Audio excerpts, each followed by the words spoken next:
విజయదశమి సందర్భంగా గత 13 ఏళ్లుగా పెద్దగదిలి ఈశ్వరీదేవి నగర్లో యజ్ఞ దుర్గా మహాకాళి భైరవ్ శక్తిపీఠం గురుస్వామి అభిరామ్ అఘోర ఆధ్వర్యంలో దుర్గా నవరాత్రులు సాధారణ ఉత్సవాలకు భిన్నంగా కాళికాదేవి రూపంలో నిర్వహించడం ప్రత్యేకతను సంతరించుకుంది. అమ్మవారి అనుప మహోత్సవం సందర్భంగా మధ్యాహ్నం అమ్మవారి బలిప్రసాదం అంటే మాంసాహార అన్న సమారాధన జరిగింది. సాయంత్రం అమ్మవారి ఊరేగింపు కార్యక్రమం కూడా అంగరంగ వైభవంగా జరిగింది.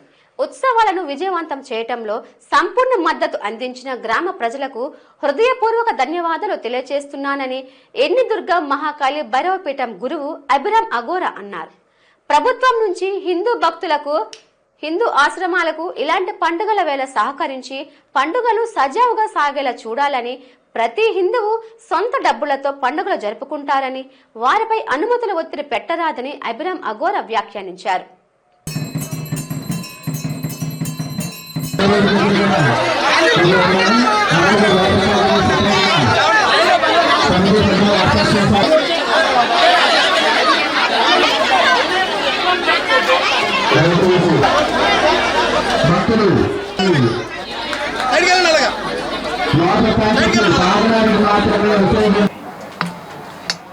ఈరోజు మేము ప్రతి ఏళ్ళలాగే ఈరోజు కూడా ఈ సంవత్సరం కూడా నవరాత్రి ఉత్సవాలు చాలా ఘనంగా చేస్తున్నాం.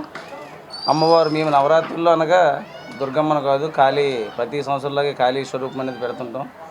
ఈ సంవత్సరం అమ్మవారిని ఎప్పుడూ నిల్చుని అమ్మవారు పెడుతుంది. ఈ సంవత్సరం ఏంటంటే అమ్మవారు కూర్చొని ధూమవతి రూపంలో కాళీ ఫేస్ ఇస్తూ బాడీ మాత్రం ధూమవతి రూపంలో ప్రజలకు చూపించాము.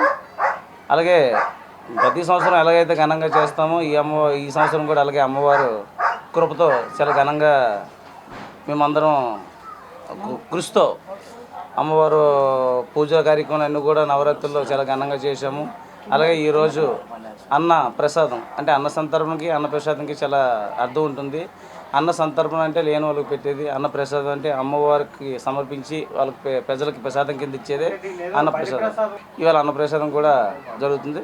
మేము ఎప్పుడు కాళీ నవరాత్రుల్లో కాళీ ఆ స్వరూపంలో ఉగ్రరోజు స్వరూపంలో పెడతాం కాబట్టి మేము అమ్మవారికి అంటే మేము చేస్తున్న ఈ తాంత్రిక దీని ప్రకారంగా అమ్మవారికి మాకు తోచినట్టుగా అమ్మవారి నైవేద్యం సమర్పించి ఆ నైవేద్యం అంతా కూడా ప్రజలు స్వీకరించాలని ప్రజలకే పెడుతుంటాం. మేము ప్రతిరోజు నవరాత్రులు ప్రారంభమైన కానించి కూడా ప్రతిరోజు ఉదయము సాయంత్రము కుంకుమ పూజలు అభిషేకాలు అనేది జరుగుతుంటాయి. భక్తులకు ప్రతి పూట మేము తెలుగుపరుస్తుంటాం అమ్మవారు కుంకుమ పూజ చేసుకుని ఎవరు కావాలని.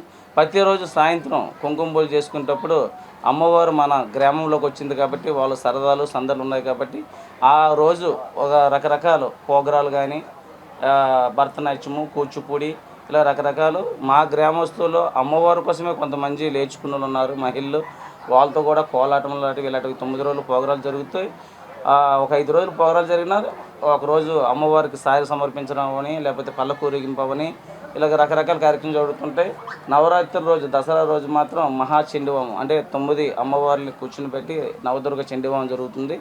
అక్కడికి మేము కొన్ని రోజులు కేటాయించి అమ్మవారికి ఒక 2-3 రోజులు గ్యాప్ తీసుకొని మాత్రం అంటే మాకు ఫోటింగ్ ఎక్కువ ఉంటుంది కాబట్టి కొద్దిగా చుట్టుపక్కల బొమ్మలన్నీ చూసుకొని దాని ప్రకారంగా మేము ఒక టైం కేటాయించుకొని అమ్మవారి అన్న సందర్భానికి వచ్చాం.